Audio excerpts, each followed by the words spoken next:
हमें हमारा आइजक दिखा जाता है जो कि बग्गी में वापस जा रहा था। तो तब वो सोचता है ये नेकलेस, ये तो एक इंचांटेड नेकलेस है ना जिसके ऊपर स्पेल कास्ट किया हुआ है। लेकिन अगर मेल्डिनिक को कुछ हुआ तो सिग्नल मुझे मिल जाएगा, और अगर मुझे कुछ हुआ तो मेल्डिनिक को सिग्नल मिल जाएगा। मैंने सुना था कि ड्रैगन्स फ्यूचर देख सकते हैं, क्या इसका मतलब है कि मेल के साथ कुछ होने वाला है? लेकिन तभी उसका नेकलेस वो रेड कलर से जगमगाता है, तो वो सोचता है क्या मेल, तो वो जल्दी से टेलीपोर्ट होके मेल्डेनिक के मेंशन में आता है। तो वहां पे हमारा डोमिनिक था, वो कहता है मैं सोच ही रहा था कि अचानक से बैरियर तोड़ के कौन आ गया। तो आइजक कहता है डोमिनिक, वो कहता है तुम्हें पता भी है टाइम क्या हुआ है? अगर यही सब कुछ चलता रहा ना तो मुझे रिकंसिडर करना पड़ेगा, मैं तुम लोग को डेटिंग करने दूं या फिर नहीं। तो आइजक कहता है मेल कहाँ पर है? वो सोचता है इसके साथ मसला क्या है, पहले तो ये हमेशा स्माइल करता रहता था लेकिन आज तो बहुत ज्यादा सीरियस लग रहा है। तो डोमिनिक कहता है वो तो अपने कमरे में होगी। तो तभी वो उसके कमरे की तरफ भाड़ा था। डोमिनिक कहता है तुम कहाँ पर जा रहे हो? वो अभी तो वापस आई थी थोड़ी देर पहले। तो आइजक कहता है मेल के साथ कुछ हो गया है। वो कहता है क्या? लेकिन वो दोनों उसके कमरे की तरफ भाड़े थे। डोमिनिक कहता है किसी के कमरे में ऐसे नहीं घुस जाते। लेकिन जैसे ही वो दरवाजा खोलते हैं ना तो डोमिनिक भी हैरान रह गया था क्योंकि कमरे में कोई भी नहीं था, मेल भी नहीं। वो लोग कहते हैं मेल, लेकिन तभी हमें दूसरी तरफ वही कमरा दिखा जाता है जहाँ पे मेल अपने बेड पे सोई हुई थी। और तभी थोड़ा थोड़ा करके उसकी आंख खुलती है, तो वो उठ के बैठती है। वो सोचती है आज तो मुझे बहुत ज़्यादा थकावट लग रही है, मेरी पूरी बॉडी ये भी हैवी लग रही है, शायद इसी वजह से क्योंकि विंटर आ गई है। तो तभी वो सोचती है विंटर, नहीं नहीं खुद पे काबू रखो, ज़रूर मैं देर से सो के उठी हूँ ना इसी वजह से। विंटर तो बहुत लंबे अरसे पहले खत्म हो गई थी, अभी तो समर चल रही है। लेकिन तब वो कपड़े पहन के बाहर आती है तो वहां पर कोई भी नहीं था। वो सोचती है ये तो बहुत ज्यादा अजीब है, आज का दिन तो बहुत ज्यादा अजीब लग रहा है। लेकिन तभी उसे आवाज आती है हालवे हमेशा की तरह खामोश था। तो मेल सोचती है बिल्कुल ये खामोश है, और तब वो आगे बढ़ी थी। तो तभी पीछे से कोई कहता है लेडी मेल्डनिक। तो मेल जब पीछे देखती है वहां पे उसका बटलर था। वो कहता है मैं आपको वहां पे लेके जाने के लिए आया हूँ क्योंकि आप टाइम पे नहीं निकली इसलिए। मेल सोचती है क्या मुझे कहीं पर जाना था? तो तभी उसको आवाज आई थी मेल्डनिक ने हेड बटलर के फुट स्टेप को फॉलो किया और उसको एक जगह पर जाना था। वो सोचती है बिल्कुल मुझे एक जगह पर जाना था। और तब उसको वो आवाज फिर से आ रही थी क्योंकि वहां जाकर उसे कोई काम करना था। तो मेल वो बिना कुछ सोचे समझे बटलर के पीछे पीछे जा रही थी। लेकिन तब बटलर उसको एक कमरे में ले आया था, और तब वो कहता है प्लीज यहाँ पर बैठ जाएं लेडी मेल्डनिक। तो मेल्डनिक वो भी वहां पे बैठने लगती है। लेकिन तभी जैसे उसे होश आता है वो सोचती है एक मिनट में आखिर ये कर क्या रही हूँ। तो फिर से उसके कान में वो आवाज आई थी मेल्डनिक। वो अपनी ड्यूटी पूरी करने के लिए वहां बैठ गई तो उसका सर बुरी तरह से दुख रहा था। वो सोचती है ये आवाज ये मेरी इमेजिनेशन नहीं है, जब भी मैं इस आवाज को सुनती हूँ तो मेरे लिए सोचना समझना बहुत ज्यादा मुश्किल हो जाता है। ये तो बिल्कुल ऐसा है जैसे कोई मुझे रस्सियों के जरिए कंट्रोल कर रहा हो, जैसे मैं कोई पपेट हूँ। लेकिन तब उसके सामने एक बुक पड़ी थी। वो सोचती है क्या ये डॉक्ट्रॉइन की बुक है? लेकिन ये बुक तो सिर्फ पोप के पास होनी चाहिए थी, यहाँ पर क्या कर रही है? तो तब वो बटलर कहता है आखिर में आपको आज अपनी ड्यूटी पूरी करनी पड़ेगी। वो कहती है मेरी ड्यूटी? तो बटलर कहता है कि आप भूल गई, आपको फ्यूचर को राइट करना है। तो हमारी मेल उसकी तरफ देखती है, लेकिन तभी उस पे फिर से वो ब्रेन वॉशिंग स्पेल यूज हो रहा था। वो कहती है बिल्कुल फ्यूचर लिखने की एबिलिटी। और तब ये सब कुछ कोई अपने लॉकेट में देख रहा था, और वो था पोप। वो कहता है बिल्कुल तुम्हारी एक ड्यूटी है क्योंकि आज से जो मैं कहूंगा तुम फ्यूचर को बिल्कुल वैसा ही लिखोगी, क्योंकि नया फ्यूचर वो हमारा इंतजार कर रहा है। लेकिन तभी वहां पर दरवाजा खुलता है, तो तब भाई पोप वहां पर देखता है तो वहां पे हमारा डोमिनिक और आइजक आए थे। तो पोप कहता है वेलकम आइजक और डोमिनिक। तो वो दोनों कहते हैं ये है क्या? आखिर वो कहाँ पर है? मेल्डनिक कहाँ पर है? तो पोप कहता है मुझे नहीं पता कि तुम लोग यहाँ पर क्या कर रहे हो। वेल मुझे लगा नहीं था कि टेंपल के नाइट्स तुम लोग का मुकाबला कर सकते हैं। तो वो डोमिनिक चिल्ला कहता है मेल है कहाँ पर? तो पोप कहता है मैं श्योर नहीं हूँ कि तुम मार्शनेस की नोया को यहाँ पर क्यों ढूंढ रहे हो। तो तभी आइजक उसके गले में वो नेकलेस देख रहा है। वो कहता है ये तो वही पेंडेंट है ना जिसकी वजह से बहुत सारा पावर मिलती है। तो पोप कहता है अच्छा तो तुम्हें इस डिवाइन रैली के बारे में पता है? तो डोमिनिक कहता है ये क्या चीज है? आइजक कहता है ये एक ऐसा पेंडेंट है जिसकी वजह से एक सब स्पेस बनाई जा सकती है, और उस छोटी सी दुनिया में सिर्फ एक इंसान को कैद करके रखा जा सकता है।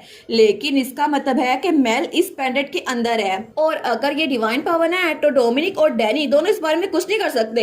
वो कहता है आखिर तुम क्या प्लान कर रहे हो मेल को वहाँ पर लॉक करके। तो होली फादर कहता है अब तुम लोग को सब कुछ पता ही चल गया तो छुपाने की कोई जरूरत नहीं है, मैं तो बस उसको ब्रेन वॉश कर रहा हूँ ताकि वो मेरा हर एक हुक्म माने।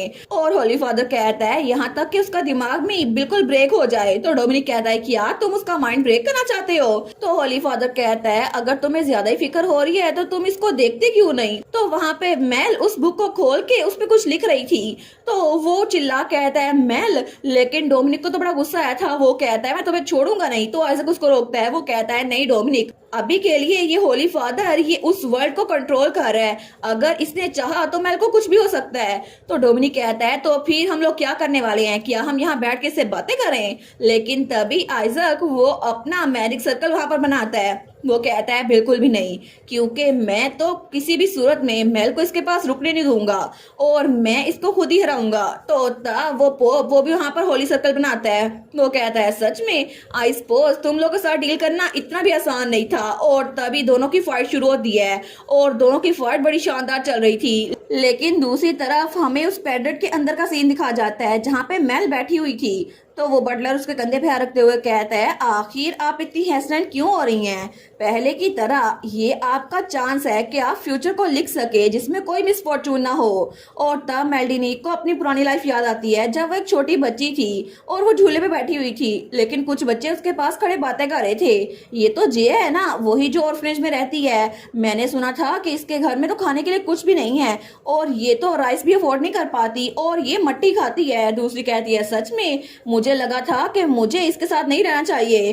तो हमारी हीरोइन चिल्ला कहती है बिल्कुल भी नहीं, मैं मट्टी नहीं खाती और मैं अपने आप को क्लीन करती हूँ, मैं तो बहुत अच्छी बच्ची हूँ। लेकिन तब उनकी तरफ हाथ बढ़ा रही थी, फिर भी वो लड़कियां उसे दूर चली जाती हैं, कोई भी उसे दोस्ती नहीं करता। तो मेल वहां पर अकेली बैठी रह गई थी। वो सोचती है सारे बच्चे वो बिला वजह मेरी तरफ ऐसे देखते हैं, वो मुझसे दूर रहते हैं। तो बाकी भी कहते हैं इससे दूर हो, मेरी मॉम ने कहा इसके साथ दोस्ती नहीं करनी। लेकिन जब वो थोड़ी बड़ी हुई थी ना, वो सोचती है मिडिल स्कूल में भी हर कोई मेरे खिलाफ बातें करता था और मुझे अवॉइड करता था, लेकिन किसी ने भी मुझसे दोस्ती नहीं की। फिर भी हाई स्कूल में मेरे अच्छे दोस्त बन गए और तब कुछ अरसे बाद उसकी हाई स्कूल वाली दोस्त वो मर चुकी थी। वो सोचती है क्या इसको क्या हुआ। तो वहाँ पे कोई बात कर रहा था, मैंने सुना था कि ड्राइवर वो बिल्कुल ड्रंक था और ये सब कुछ तो कॉलेज एंट्रेंस एग्जाम के फौरन बाद हो गया, कितना ट्रेजिक है ना। तो वहाँ पे उसकी दोस्त की मॉम आई थी। वो कहती है जिया क्या ये तुम हो, और तब उसको कुछ देते हुए कहती है इसको रखो। तो हमारी मेल कहती है ये क्या है। वो कहती है मेरी बेटी तुम्हारे बारे में बहुत ज्यादा बातें करती थी, वो कहती थी कि तुम बहुत ज्यादा हार्ड वर्किंग हो और उसे उम्मीद थी तुम सक्सेसफुल हो जाओगी, और वो तो बहुत ज्यादा खुश थी कि तुमने एंट्रेंस एग्जाम में बहुत ज्यादा अच्छा किया है। वो चाहती थी कि तुम्हारे लिए एक गिफ्ट ले ताकि सेलिब्रेट कर सके, लेकिन घर वापसी पे उसके साथ ये सब कुछ हो गया। तो तब उसकी मॉम रोते हुए कहती है मुझे माफ कर दो, और तब मेल पीछे अकेली रह गई थी। वो उस गिफ्ट को देखती है, वो सोचती है मेरी दोस्त वो भी मुझे छोड़ के चली गई। लेकिन उसके बाद भी मेल की जिंदगी काफी अच्छी नहीं थी। वहां पर उसको फुल टाइम पोजीशन भी नहीं मिल रही थी, उसके अलावा उसकी जॉब भी सीईओ के बेटे के आने की वजह से खत्म हो गई थी और उसका रेंट भरने की वजह से उसको घर से निकाल दिया गया था। ये सब कुछ मेल की लाइफ में हो रहा था। तो वहां पे कोई उसके कान में कहता है कुछ लोग वो तो अच्छी फैमिलीज में पैदा होते हैं और उनकी लाइफ बिल्कुल स्मूथ चलती है, लेकिन तुम्हारे बारे में क्या। तो मेल सोचती है आखिर मुझे सफर क्यों करना पड़ा, स्ट्रगल क्यों करनी पड़ी और मेरे रास्ते में इतनी रुकावटें क्यों हैं। मैं जितना मर्जी ट्राई कर लूं कभी भी मुझे चांस नहीं मिलता। लेकिन ये सारा ब्रेन वॉश होली फादर उसका कर रहा था। वो कहता है तुम्हारी लाइफ हमेशा सेम रहेगी।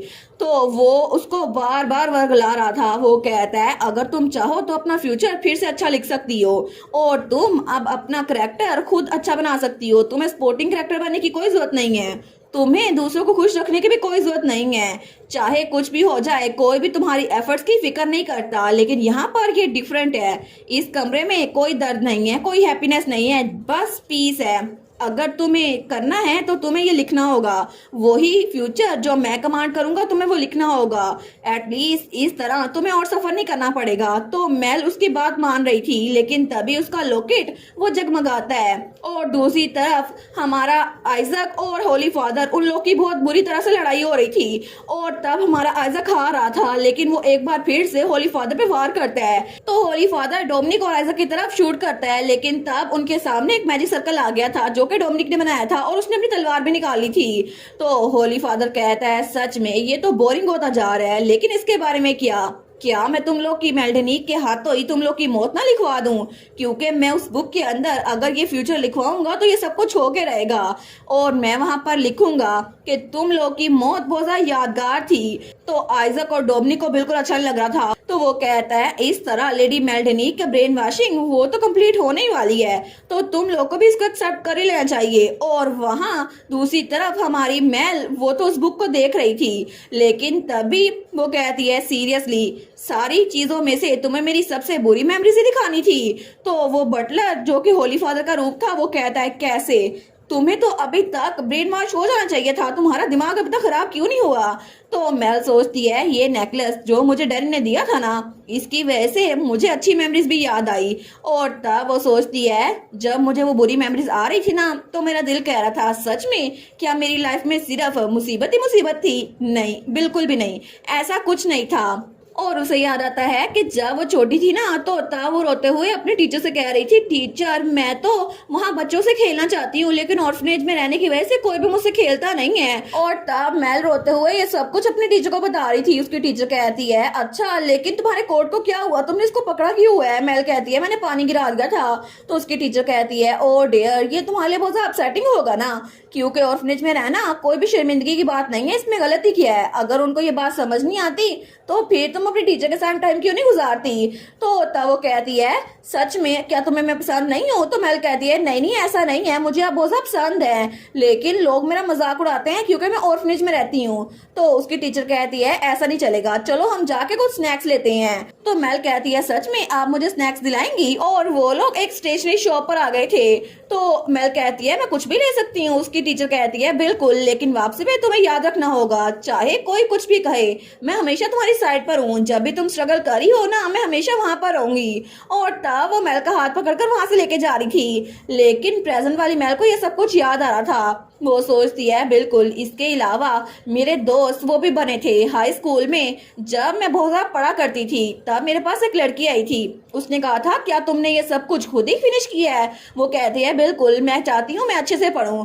तो उसके दोस्त ने कहा था ये तो बहुत ज्यादा डिलीजेंट है, लेकिन उसकी दोस्त उसके करीब हो गई थी। वो कहती है हे क्या तुम अकेले खाना खाती हो, क्या आज से तुम मेरे साथ खाना खाना चाहोगी? तो मेल कहती है मैं, लेकिन तभी उसकी दोस्त की एक और दोस्त आ गई थी। वो कहती है रुको क्या तुम इसके साथ हैंग आउट करने वाली हो, ये तो ऑर्फनेज में रहती है। तो मेल सोचती है शायद ये भी मुझसे दूर हो जाए, लेकिन उसकी दोस्त ने कहा था अच्छा मुझे पता नहीं था, लेकिन फिर क्या अगर ये ऑर्फनेज में रहती है फिर भी मैं इसकी दोस्त बना चाहती हूँ। वो सोचती है वहां पर बहुत सारे लोग थे जो मुझे समझते थे और इस तरह एक एक करके मेरे बहुत सारे दोस्त बन गए, उन्होंने मेरी लाइफ बहुत ज्यादा अच्छी कर दी। इसी वजह से ये मेरी गलती नहीं है, क्योंकि मेरे दोस्तों की वजह से, मेरे टीचर की वजह से और कुछ और लोगों की वजह से मुझे जीने की राह मिली। इसी वजह से मैंने स्टेशनरी शॉप खोलने का वादा किया, क्योंकि मैं चाहती थी कि बाकी बच्चे भी इसको एंजॉय करें। तो तभी वो उस बटलर के कंधे को पकड़ती है। वो कहती है तुम चाहते हो मैं हमेशा के लिए यहाँ पर रहूं जहाँ पे मैं कभी भी खुश ना रह पाऊं? तो इसका मतलब है कि मैं अपनी बॉडी में कोई भी फीलिंग्स ना रखूं।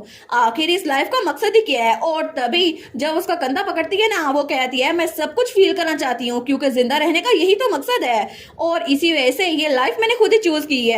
लेकिन तभी होली फादर का वो रूह बटलर वो वहां से गायब हो रहा था। वो कहती है ये ऑफुल ब्रेन वॉशिंग मुझ पे काम नहीं करेगी, क्योंकि मैं अपनी लाइफ वैसे गुजारूंगी जैसे मैं गुजारना चाहती हूँ। और उसके साथ ही वो बटलर वो वहां से गायब हो गया था। और इसी के साथ ये वाला पार्ट यहीं पर ख़त्म। तो आप लोग बताइएगा आप लोग को ये पार्ट कैसा लगा, और वीडियो को लाइक और चैनल को सब्सक्राइब लाजमी कीजिएगा। बाकी वीडियोस का लिंक भी स्क्रीन पर नज़र आ रहा होगा, तो काइंडली उनको भी चेकआउट कर ले। और thank you so much for watching my videos. Stay safe, bye bye.